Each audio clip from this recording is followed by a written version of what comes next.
Hey, this is Brother Bedford, and I am about to share with you my most powerful marketing strategy. I'm just going to give it to you so that you can begin to incorporate it into your business, your entrepreneurial endeavors. It's going to help you to expedite all of the things that you need to do to generate income in your business. You have to do these things. Now, I know that most entrepreneurs and business owners, we have this aversion towards marketing and sales. And the harsh reality is that if we can't sell anything, if we can't market anything in our business, it's only a matter of time before we go out of business. I don't care how good you are. You can be the best cook in the world, but if you can't convince somebody to take a taste of what it is that you have in that soup or in that stew, um, it's just a matter of time before it becomes more than just a hobby that eventually gets pushed to the back burner, because at the end of the day, we have to begin to generate income and make money in order for us to survive in this world. And so I'm getting ready to give you my most powerful marketing strategy. In fact, it's really become a method for me. Most people, I've had a lot of students or clients will call it, the Brother Bedford method. I want to do it the Brother Bedford way, because it really accelerates your progress in terms of all of the things that marketing should do, giving you credibility, positioning, relationships, notoriety. It kind of does all of these things in one, right? So that's why it's my most powerful marketing strategy, because it's not just, because marketing, if you want to ask the question, what is marketing? Most of us don't know what that is, but marketing is a combination of a bunch of different things, right? And that's why people can't really wrap their mind around it. It's not a logo. It's not some colors. It's not just putting up a website. It's not just handing out some flyers and saying, I'm doing some marketing, right? And nothing can be further from the truth. It's a combination of things that helps you to develop the right message. Here's how I would explain it in its basic form: developing the right message delivered to the right people through the right media and methods that gets them to take an action towards you and your business, your products and your services. And with that, they yield a greater benefit. That's what marketing is. And we do that all the time, every day. But for some reason, when we start building our companies and our businesses, we go in the complete opposite direction. Now, that's not true for everybody. Some of us start off as great salespeople, because that's really the only way that you can get started in business. We start off as great marketing and salespeople, but the language, we want to quickly become the CEO, and we take off the marketing hat, we take off the sales hat, and then we want to do all of these other things. And then we wonder why the business gets stuck and stagnant and eventually crashes or goes out of business. And so that's what marketing is. Remember, it's creating the right message for the right people, and you're delivering that message through the right media channels or the right methods that gets them pre-sold, right? They're excited to do business with you, to exchange their dollars for whatever you have, your product or your service. And the only reason they're going to do this, and I always add this to it because most people forget this: if what you have is not of a benefit to them, they're not going to give you. I don't care how excited someone says they are about your product. If they don't see a better, brighter future or a better, brighter outcome for them in your product or service, that you're solving a problem or something that they have, um, an issue that they have, if your product or service or your messaging doesn't address that, you're not going to get any money. You're not going to get the sale, right? It's the marketing and the sales. And marketing is all of the things we do prior to the sale. And in fact, what we do in the direct marketing space, direct response marketing space, some have even called it superfluous, right? That marketing is, sales should be superfluous, meaning that if the marketing is done right, by the time you're getting ready to sell, as I mentioned, they're already pre-sold, pre-approved, they're the right type of buyers, and that sale normally happens, or that transaction at that point normally happens easily because the marketing was so effective and it worked to do all of those things that we talked about. Remember, I talked about building credibility, positioning yourself, answering objections, questions, all of those different types of things should be done in your marketing. And so, with that type of explanation, you probably can see why some people are confused or ready to run away from that, because nobody wants to get involved in all that. But the more you do it, the more exciting it becomes. It's no different than, matter of fact, there's this first, let me say this. If you like this video, at the end of this video, right? Because sometimes I forget, so I'm gonna say it in the middle of it.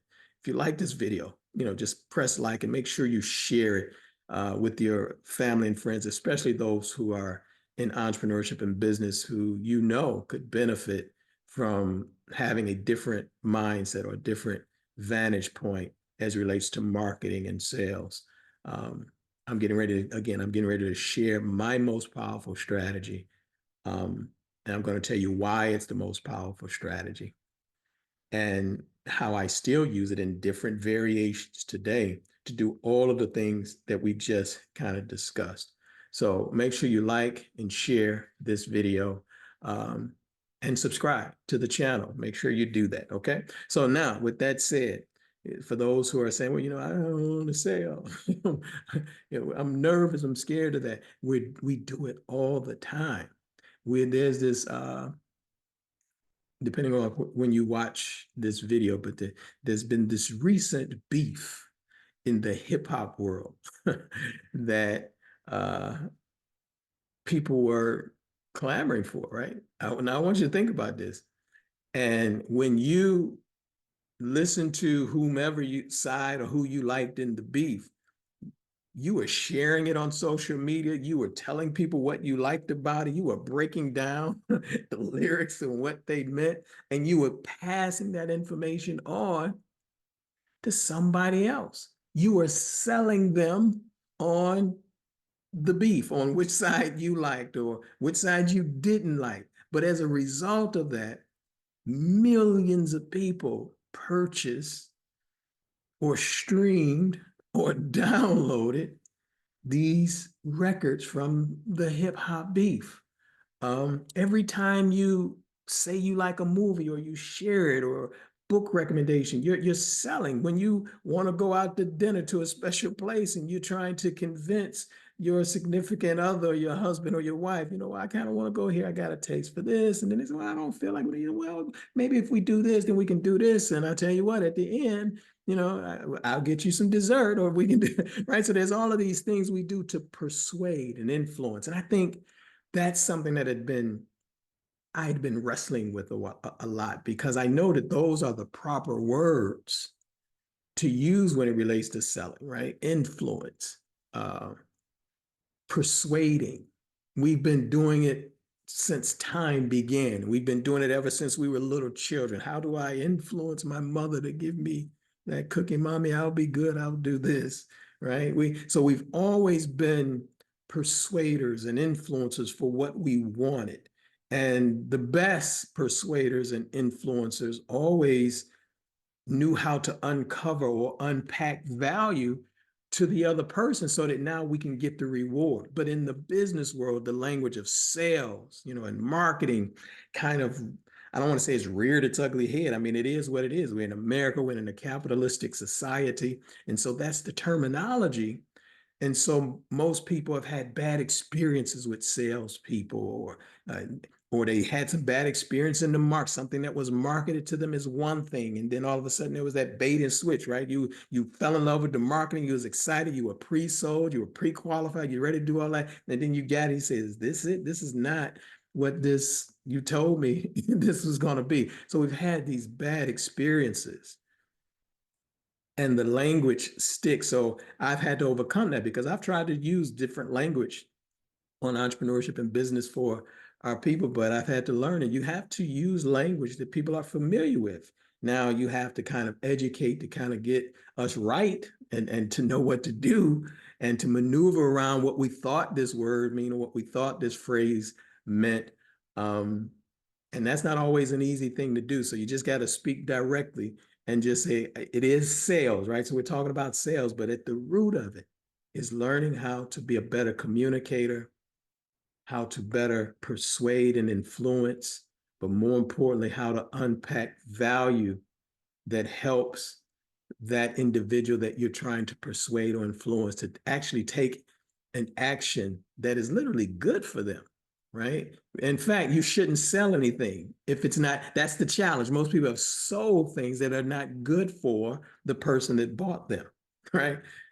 If you sell things and it's good for them and they use it and they get great benefit, they want to come back and they want to buy more. Or we'll do what we always do. We'll refer. We'll say, man, you need to, I love that restaurant. You need to check it out. Here's the link, right? So they'll refer other people to you because they had a great outcome.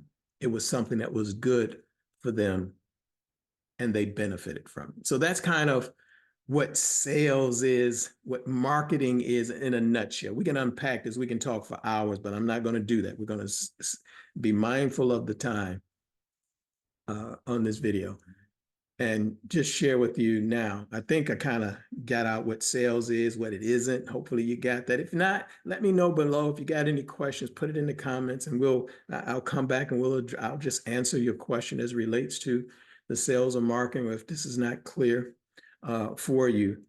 But now let me give you my strategy or my method that solves many of the challenges. Because remember, marketing is supposed to help you deliver a great message. So you got to be able to craft a great message. You have to deliver it to the right people. And in doing that, you have to have some credibility. You have to have great positioning or decent positioning. The message has to resonate. There has to be some other elements in terms of clarity, benefit, and outcomes for them. And so that's, as I mentioned, that's a combination of things. That's a series of things, not just a logo. So I'm marketing, Brother Bedford. Here's my logo. No, that's not it, because you're not communicating the benefit, the outcome, what's good for them. You're not getting people intellectually engaged or involved in the process. You're not tapping into the emotions that causes them to make the buying decision, to take that action, right? You're not showing them the benefit. So that's where a lot of us fall short, is that we don't realize that this is a series of things that need to be done in marketing in order for it to be effective and in order for it to be right and in order for it to work. When you don't do these things and it don't work, the first thing people come back to me and say, oh, I tried marketing, it doesn't work. Well, you're leaving out so many ingredients in the recipe. And so what I did, I started using a strategy that answered a lot of those ingredients. And here's the thing, I really wasn't trying to answer all of those ingredients. I was really trying to, in my mind, I was developing a product. But in developing that product, I answered the credibility question. I answered the positioning question. I was able to continuously deliver a great message to the market that was anxious to receive that message. I was able to deliver it through the media channels that people wanted to hear and read what it is that I said. And so now they were pre-sold, pre-approved. They were anxious and excited to now deal with Brother Bedford because of this one strategy. So now you're probably saying, well, what is it, Brother? So this drum roll, please. Right. So now we'll give you this strategy and kind of just, I won't go too deep into it, but just to tell you that it's so powerful. It still works and you're watching it work right before your eyes today, but you're probably reluctant to use it. So what's the strategy, Brother Bedford? I started interviewing. In my case, I started interviewing Black millionaires, right? That was the title of the product. That was the project. That was the initiative. I wanted to interview successful Black millionaires, transcribe those interviews into an ebook. Now, again, this was years ago, a digital file. It was just a PDF. It wasn't necessarily an ebook. and sell those transcripts. But what I was doing was covering all of these bases in marketing while I was doing it. Um, I was building tremendous credibility when I'm interviewing Les Brown, right? So if people hear me or read my words and me talking to Les Brown, what does that do? That's giving me credibility, right? And it's positioning me as an authority or thought leader in their minds, right? Saying, so now if I'm interviewing Les Brown, Kathy Hughes, Dr. Dennis Kimbrough, Dr. George C. Frazier, Michael V. Roberts, Randall Pinkett, Lisa Nichols. So now people begin to associate my name, my brand, my personality, my messaging, because now in these conversations, I'm asking them questions and it's all about entrepreneurship. It's all about building your business.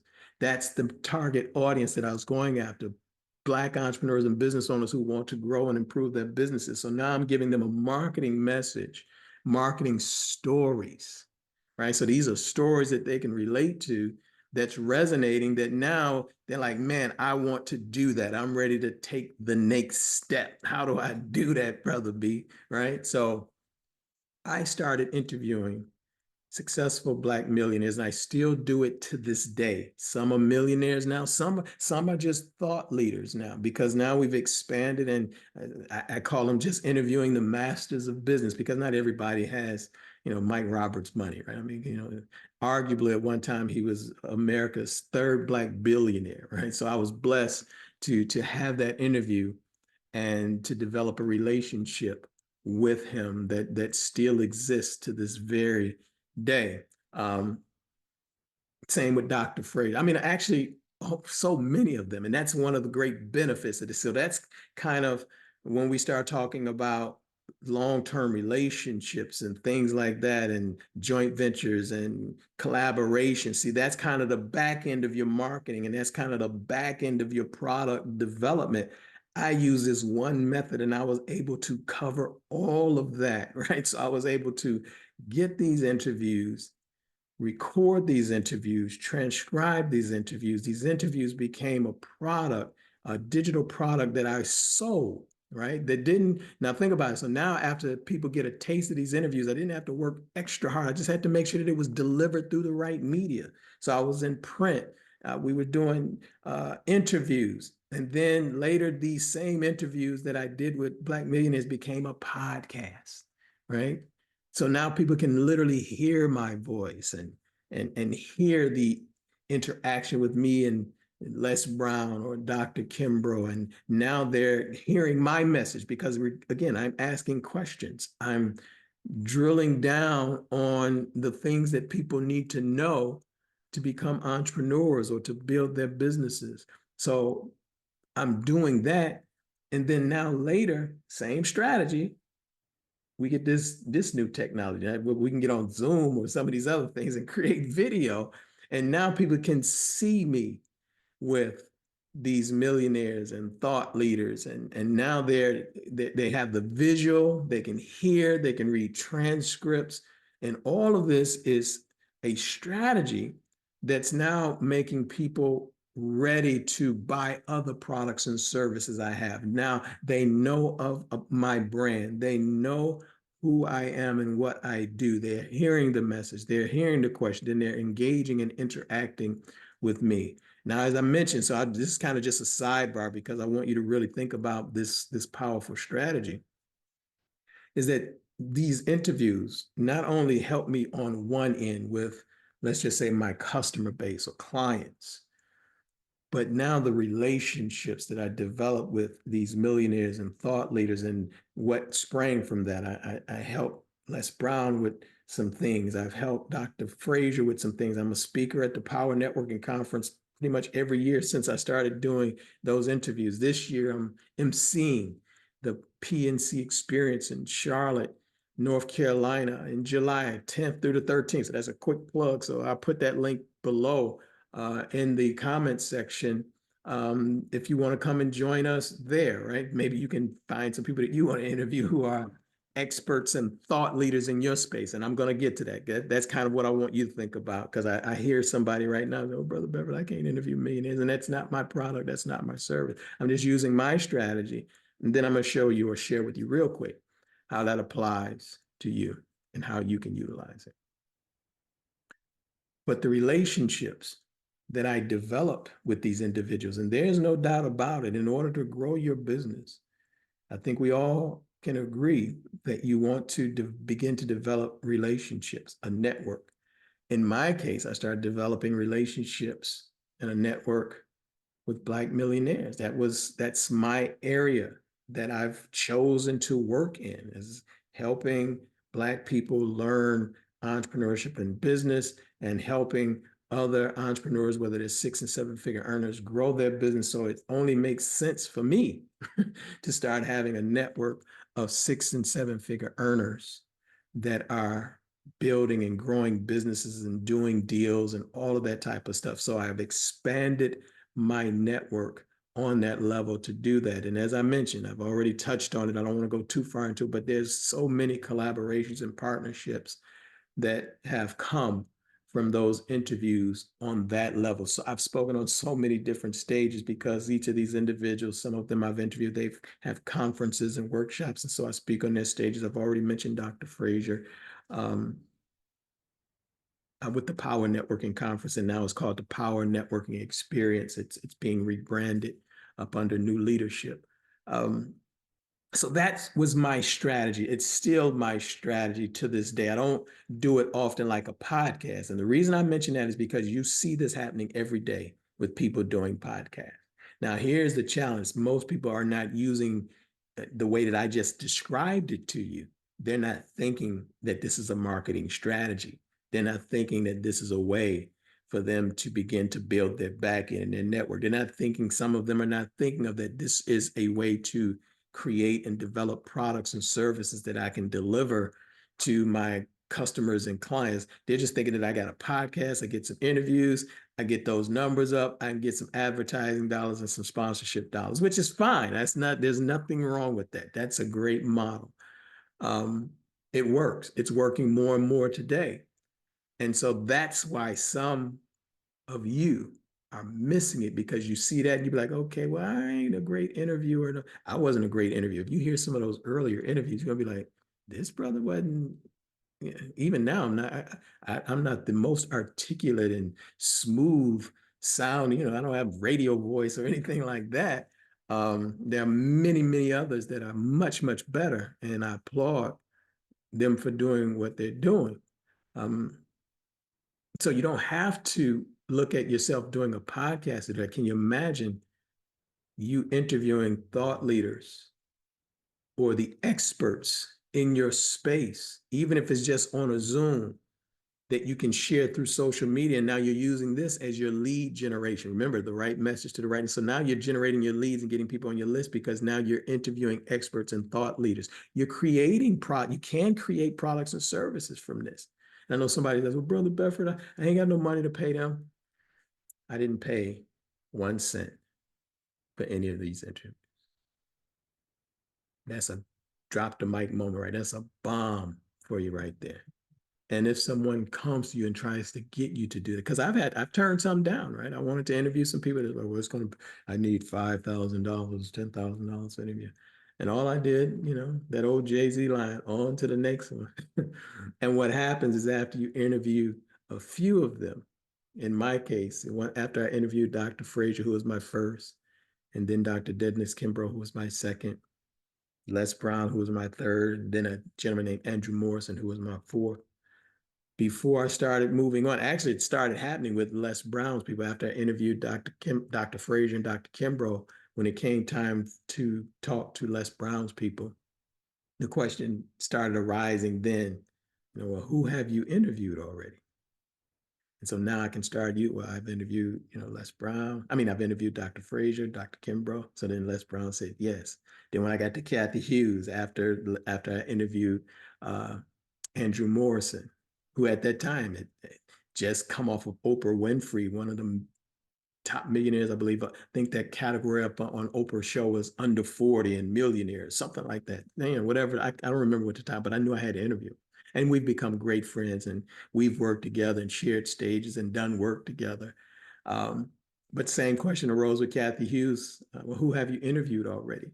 Well, it was Les Brown, Dr. Kimbrough, Dr. Frazier, Andrew Morrison at this. So she was like, sure. So now after I got them, so now every time that question came up, I could always use the prior people that I interviewed as uh, a way to cement my credibility. So, Brother Bedford, why are you saying? I'm saying all this to say, once you get started and you interview some experts in your, which I know you know, that's the thing about I'm always consulting clients.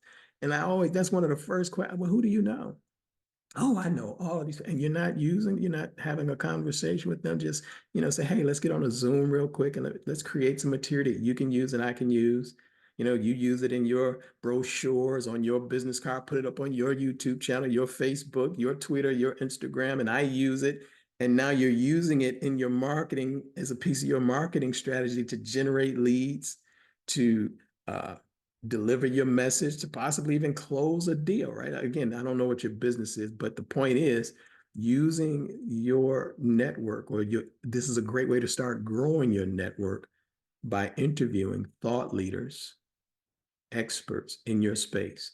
And they don't have to be millionaires. Again, that's why I said, I know my examples sometimes can throw people off. Sometimes they're like, well, I don't know any millionaires. Well, whatever industry, niche, or category you're in, if there's a trade publication, all you got to do, whatever industry you're in, just go to Google or go to Amazon and look up the top 10 books or top 50 books in your industry. Those people would love to be interviewed about their book.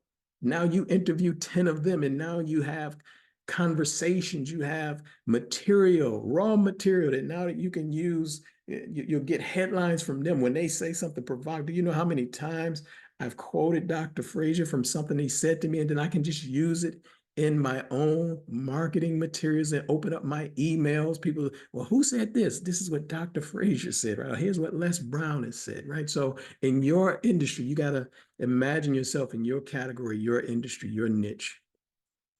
Who are the thought leaders and experts in your space? And everybody's open to. Here's the thing: when I started, you know, there was still a few gatekeepers around. Right? You had to kind of go through people or agencies and all of that type of stuff. You can literally connect with anybody on social media today. If they got a social media profile and they're doing it themselves on LinkedIn or Twitter or Instagram, if you think about what I'm saying, and now you put together a plan, right? A marketing plan now. And I'll put something below that if you want me to help you with that, we'll put that below. You can just contact me. But now you put together a marketing plan and a strategy on how to do this. And now you know the questions to ask to get the interview. And they don't have to be, in my case, when I first interviewed Dr. Frazier, boy, did I did not know. I just wanted to do a 20-minute conversation, and it turned into an hour and 35 minutes. Right? He gave me an hour and 35 minutes worth of content. Same is true with Dr. Dennis Kimbrough. Shorter with Les Brown, but nobody, we could talk for hours. Some were shorter, some were longer. I'm saying in your case, it doesn't have to be all that. You say, hey, can we get on for 15 minutes just for 3 to 4 questions? That gives you material, marketing material now that you can use to market your business, your products, or your services. And now you come with that extra positioning, that extra credibility. And here's the best part, at least from my vantage point, from what I did. And here's, I know it's true for you, but I'm trying not to be so like, I know it's the absolute truth, even though I kind of do, that in your interviewing, if you do it with the appropriate posture, you're going to learn so much. You talk about getting paid to learn, and then take that learning and implement it into your marketing as a strategy. It's they say what, the best of both worlds. This is the best of all worlds. It's almost, how can you go wrong when you interview experts and thought leaders in your space? Now you begin to learn from them for free. If you're learning, right, you ask the right questions, things that you want to know. Now you're learning. Now you're building a relationship. Now you have material that you can use for books, articles, video, audio, reports, brochures. You're gaining material that you can use for your marketing. And if it's not used in a product, it can become a product.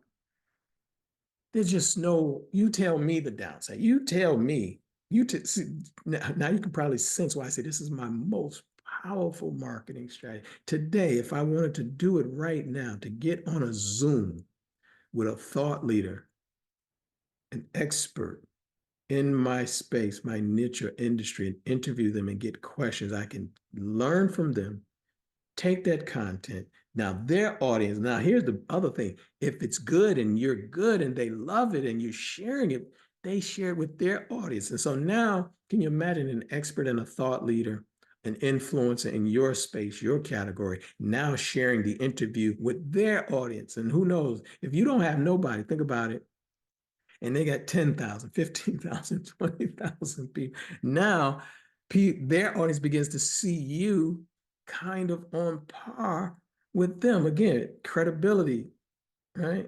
Positioning. It's just a no lose situation. So, Brother Bedford, I don't know how to do that. Well, that's why you probably need to contact me so I can help you with that type of stuff, right? But it is my most powerful marketing strategy that I have. And every time and it's crazy that I've deviated away from this, well, let's see if we can do this lead magnet and do this and do that.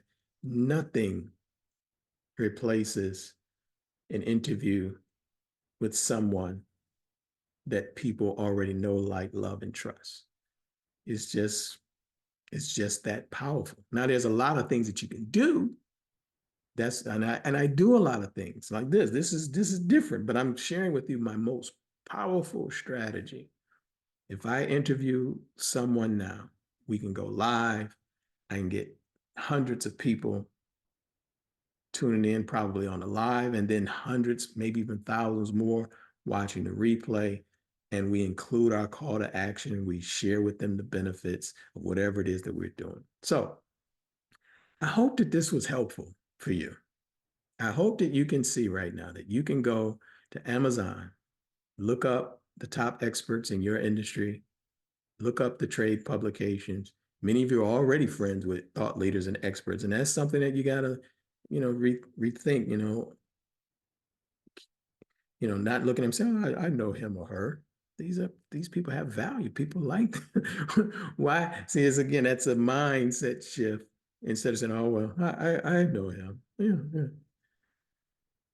This can be excellent data and material, raw material for you to grow your business, get leads, capture leads, develop your unique selling proposition, build your credibility, your positioning, offer a, I was getting ready to cuss, but offer a powerful product or service on the back end, all because you started to connect these interviews with thought leaders or experts in your space. Right. So I hope this was helpful. If it is helpful, again, like it below, like the video. I want to begin to improve the YouTube channel. I kept saying I wanted to do this, but I'm doubling down on it. That's why, we're sending a lot of our traffic directly to the YouTube channel. And it's because, well, I tell you what, I'll do another video on why I'm doing that so that you can see, I'll just take you through what we're doing in our company as we do it. So like it, share it, and most importantly, implement this stuff. And then let me know if it worked. Matter of fact, get off today, send an interview request. And here's the thing, keep it simple. Don't overthink it. Say, hey, such and such, such. I'm thinking about doing a report sharing information on whatever the industry or the niche is. Do you think we can get on the Zoom for 10, 15 minutes and I record it? And when they say yes, I just want you to come back to below and say, Brother B, this stuff works.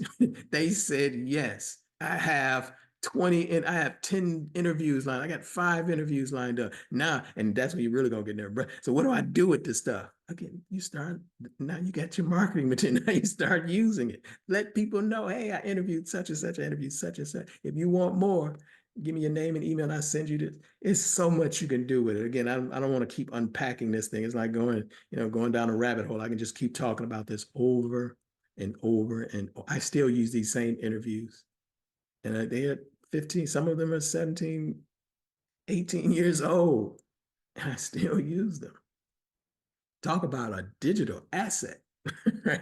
So, with that said, I just wanted to give you, as we make sure that people are refocusing on the importance of marketing, especially as it gets noisier and noisier, more confusion, more complexity, all of these things in the marketplace, more competition, more conflict. Your marketing has to be able to cut through. And so I'm giving you my most powerful strategy on how you can cut through the noise, begin to elevate your brand, your business, your company, your credibility, your positioning, and all of the other, I'm not going to keep naming, and all of the other benefits that come with it that I've already discussed. So again, like it, love it, share it, comment below. This is your brother Bedford, and I'll see you in the next video. Take care, everybody.